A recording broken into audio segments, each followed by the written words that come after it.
আজ আমরা রওনা দিয়েছি জার্মানির কোবলেন্স শহরের এরেনব্যারেস্টাইন দুর্গ এর এলাকার উদ্দেশ্যে। কোবলেন্স শহরটি 2000 বছরের পুরনো।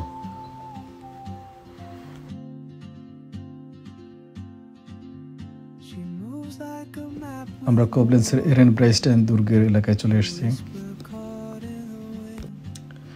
এটিকে বলে রাইন মোজেল ব্লিক। এটি কাঠের এবং লোহার তৈরি। 2010-11 সালে তৈরি হয়েছিল। এটি বানাতে খরচ হয়েছিল 7,50,000 ইউরো। এই রাইন মোজেল ব্লিক থেকে দেখা যায় এক অবিশ্বাস্য পানোরামিক ভিউ। প্রতিদিন এখানে প্রচুর পর্যটক আসে এখানকার প্রাকৃতিক ও ঐতিহাসিক দৃশ্য উপভোগ করার জন্য।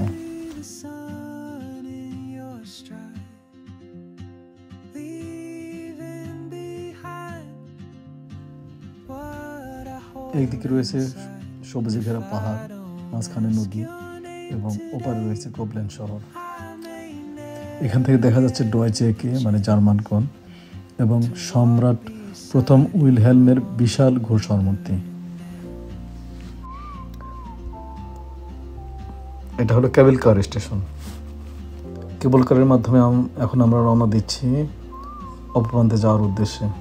জার্মানির কোবলেন্স শহর, যেখানে রাইন ও মোজেল নদী মিলিত হয়েছে, এই স্থানকে জার্মানির কোন বা ডয়েচে একে বলা হয়। এখানে অবস্থিত কেবল কারটি শহরের একটি গুরুত্বপূর্ণ পর্যটন আকর্ষণ এবং ইতিহাসের সাক্ষী।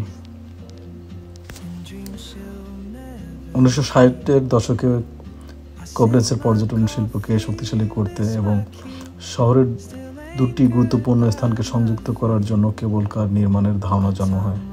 এর প্রধান লক্ষ্য ছিল রাইন নদীর তীরে অবস্থিত শহরের মূল অংশকে মোজেল নদীর তীরে অবস্থিত ঐতিহাসিক এরেনব্যারেস্টাইন দুর্গের সাথে সংযুক্ত করা। এই দুর্গটি একটি পাহাড়ের চূড়ায় অবস্থিত। পায়ে হেঁটে উঠতে অনেক কষ্ট হয়। কেবল কাটে নির্মাণ কাজ শুরু হয় 1972 সালে। আনুষ্ঠানিকভাবে চালু হয় 26শে জুলাই 1973। কেবল কাটে রাইন নদীর উপর দিয়ে প্রায় 890 মিটার দূরত্ব অতিক্রম করে। এটি নদীর পানির স্তর থেকে প্রায় 112 মিটার উঁচু দিয়ে চলে। এই সে এরেনব্যারেস্টাইন দুর্গ, যা প্রায় 118 মিটার উঁচু পাহাড়ের উঁচায় দাঁড়িয়ে আছে। এটি শুধু একটি দৃশ্য নয়, বরং ইউরোপের অন্যতম বৃহৎ ও গুরুত্বপূর্ণ দুর্গগুলির মধ্যে একটি, যার ইতিহাস 1000 বছরের। প্রত্নতাত্ত্বিক খনন থেকে জানা যায় যে আজ যে জায়গায় দুর্গটি দাঁড়িয়ে আছে সেখানে খ্রিস্টপূর্ব 1000 বছর আগেও মানুষের বসতি ছিল। প্রতিদিন জার্মানির বিভিন্ন অঞ্চল এবং ইউরোপের বিভিন্ন দেশ থেকে অনেক পর্যটক বহনকারী জাহাজ আসে কোবলেন্সের ঐতিহাসিক স্থাপত্য এবং প্রাকৃতিক দৃশ্য দেখার জন্য। এই জাহাজগুলোর মধ্যে রয়েছে থাকার এবং খাওয়ার ব্যবস্থা।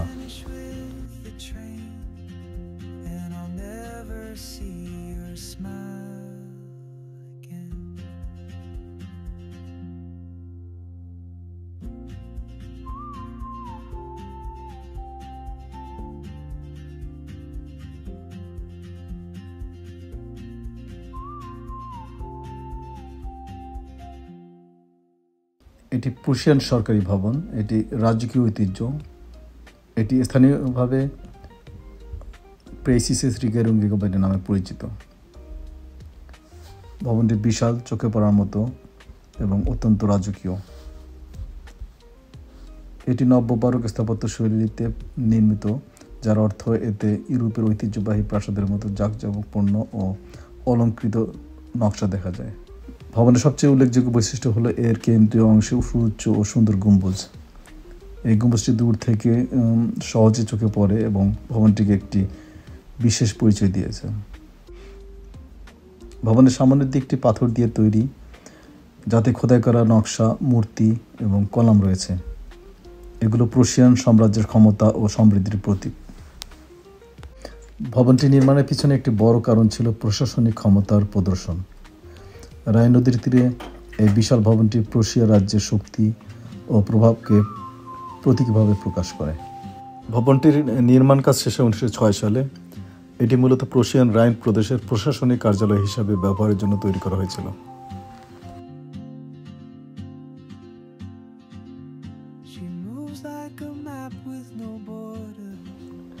5 অক্টোবর 1992 তারিখে 1808 সালে প্রতিষ্ঠিত কোবলেন্সের কাসিনো সোসাইটি তার 2000তম বার্ষিকী উপলক্ষে লুসিয়ান ওয়ারকলিয়ার এই ভাস্কর্যটি শহরের নাগরিকদের দান করে। এই স্মৃতিসৌধটি কোবলেন্সের জোসেফ গোর্সেস এর, যিনি ছিলেন একজন প্রভাবশালী গণমাধ্যম ব্যক্তিত্ব ও স্বাধীনতা আন্দোলনের প্রবক্তা। তিনি প্রেসের স্বাধীনতা এবং একটি একীভূত ও গণতান্ত্রিক জার্মানির জন্য লড়াই করেছিলেন।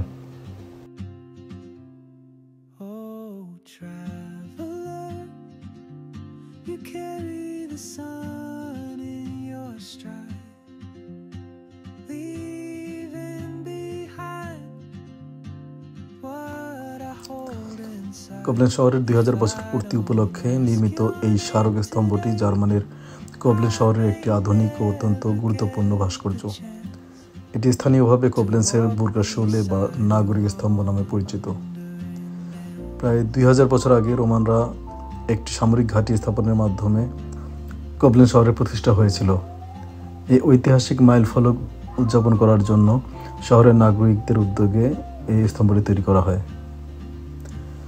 স্তম্ভটি 10.6 মিটার উঁচু। এতে মোট 12টি স্তর বা ধাপ রয়েছে। এই 12টি স্তর শহরের 2000 বছরের ইতিহাসের 12টি বিভিন্ন যুগ বা অধ্যায়কে প্রতিনিধিত্ব করে। স্তম্ভটি ব্রোঞ্জ ধাতু দিয়ে তৈরি, যা সময়ের সাথে সাথে একটি সবুজাভ প্রাকৃতিক প্যাটিনা ধারণ করেছে, যা এটিকে আরও প্রাচীন ও আরও মর্যাদাপূর্ণ দেখায়।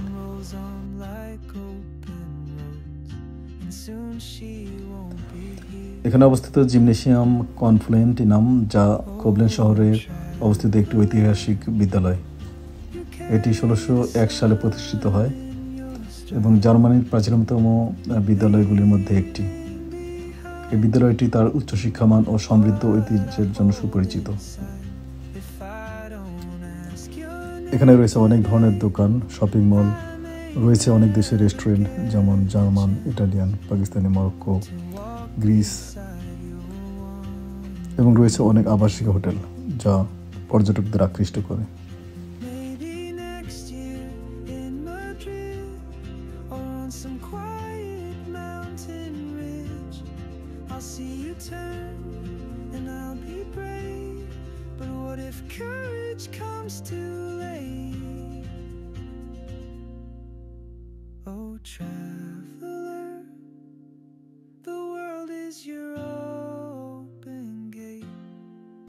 কোবলেন শহরের সবচেয়ে জনপ্রিয় এবং প্রিয় প্রতীকগুলির মধ্যে একটি হলো স্যাঙ্গেলব্রুনেন।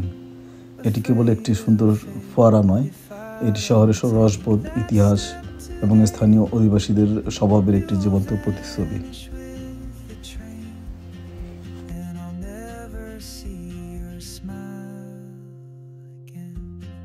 এখানে জার্মানির এবং ইউরোপের বিভিন্ন অঞ্চল থেকে বড় গাড়িতে করে অনেক পর্যটক ঘুরতে আসে।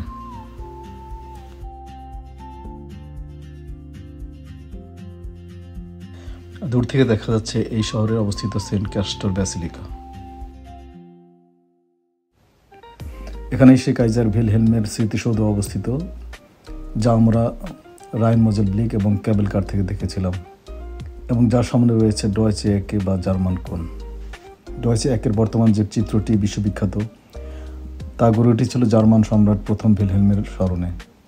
সম্রাট ভিলহেলম ছিলেন জার্মান সাম্রাজ্যের প্রতিষ্ঠাতা। তার মৃত্যুর পর তার সম্মানে একটি মহান স্মৃতিসৌধ নির্মাণের সিদ্ধান্ত নেওয়া হয়। কোবলেন্সের ডয়েচে এককে এই স্মৃতিসৌধের জন্য বেছে নেওয়া হয়েছিল, কারণ এটি ছিল দুটি গুরুত্বপূর্ণ নদীর মিলনস্থান এবং জার্মানির জন্য প্রতীকীভাবে অত্যন্ত গুরুত্বপূর্ণ।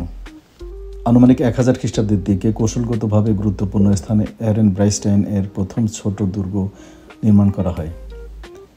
এটি রাইন নদী ও মোজেন নদীর সঙ্গমস্থল নিয়ন্ত্রণ করত, যা ছিল বাণিজ্য ও সামরিক চলাচলের অত্যন্ত গুরুত্বপূর্ণ পথ। 1897 সালে সম্রাট দ্বিতীয় ভিলহেলম অর্থাৎ প্রথম ভিলহেলমের নাতি নিজে উপস্থিত থেকে এই বিশাল ইকুইস্টিয়ান স্ট্যাচু বা ঘোড়ার মূর্তির আনুষ্ঠানিক উদ্বোধন করেন। মূর্তিটিতে প্রথম ভিলহেলমকে ঘোড়ায় চড়ে বসে থাকতে দেখা যায়। দ্বিতীয় বিশ্বযুদ্ধের সময় 1945 সালের 16 মার্চ মার্কিন আর্টিলারির গোলাবর্ষণে ডয়েচে একের সম্রাট ভিলহেমের মূর্তিটি ভেঙে পড়ে। 1993 সালে ব্যক্তিগত দাতাদের অনুদানের মাধ্যমে প্রায় 3 মিলিয়ন ডয়েচে মার্কের ব্যয়ে মূর্তিটি পুনর্নির্মাণ করা হয় এবং 1993 সালের 25 সেপ্টেম্বর পুনর্নির্মিত ঘোড়সাওয়ার মূর্তিটি তার পূর্বের স্থানে স্থাপন করা হয়।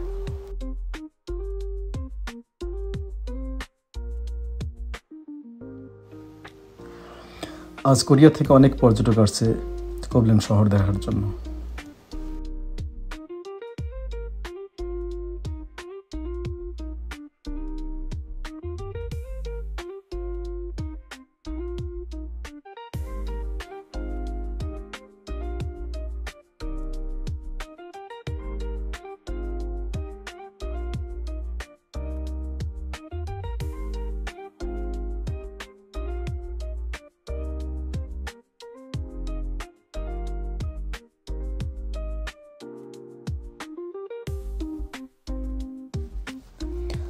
এখন আবার আমরা কেবল কারে ফিরবো এরেনব্রাইস্টাইন দুর্গের এলাকায়, কারণ ওখানে আমাদের গাড়ি পার্ক করা আছে।